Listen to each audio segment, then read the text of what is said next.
सबका बहुत बहुत स्वागत है।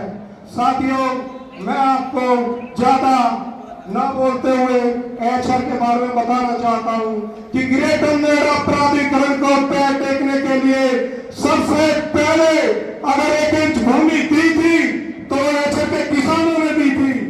साथियों, एचआर के किसानों के साथ 32 साल से सौतेला व्यवहार होता आ रहा है। हमारे बुजुर्ग बहुत सीधे थे, एक रास्ते पर चलने वाले लोग थे। साथियों, 1989 में एचआर और कासरा का गठन हुआ। उसके बाद नींव और शर्त ये रही हमारी कि आपको 39 रुपए का मुआवजा और योग्यता अनुसार एक परिवार को बच्चे को नौकरी दी जाएगी।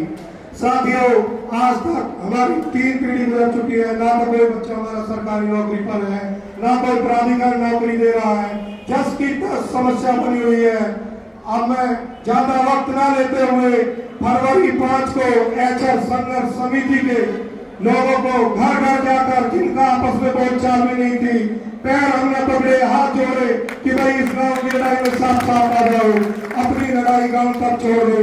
पूरे गांव में एकजुट होकर आवाज लगाई और एचआर के बाद सेक्टर 36 के 1 नंबर गेट पे हमें 36 दिन तक धरना दिया। प्राधिकरण के पेशरम अधिकारियों ने हमारी सुन ले ली और वहां जाकर बोल दिया कि चुनाव बाद आपकी समस्या का समाधान कर देंगे। साथियों, 1991 में ग्रेटर नोएडा प्राधिकरण का जन्म हुआ। जन्म होने के बाद 1992 में भी हम कोर्ट से जीत कर आए और हमारे 13 किसानों को मुआवजा दे दिया। जैसे कि हमारे बड़े भाई डॉक्टर साहब ने बताया कि जब तुमने 13 किसानों को मुआवजा दे दिया है, 3 रीट पास होने के बाद तो 28 से लागू हो जाता है, आप सबको दे दो। लेकिन प्राधिकरण को मात्र 26 रुपए गज के हिसाब से भी देने में पसीना आ रहा है। हमारे साथ सौतेला व्यवहार हो रहा है। रही दूसरी बात ये कि प्राधिकरण का काम लूटने का है। जिला एक है, भूमि एक है, जिले में 3-3 प्राधिकरण क्या कर रहे हैं, आप लोग सोचने की बात है।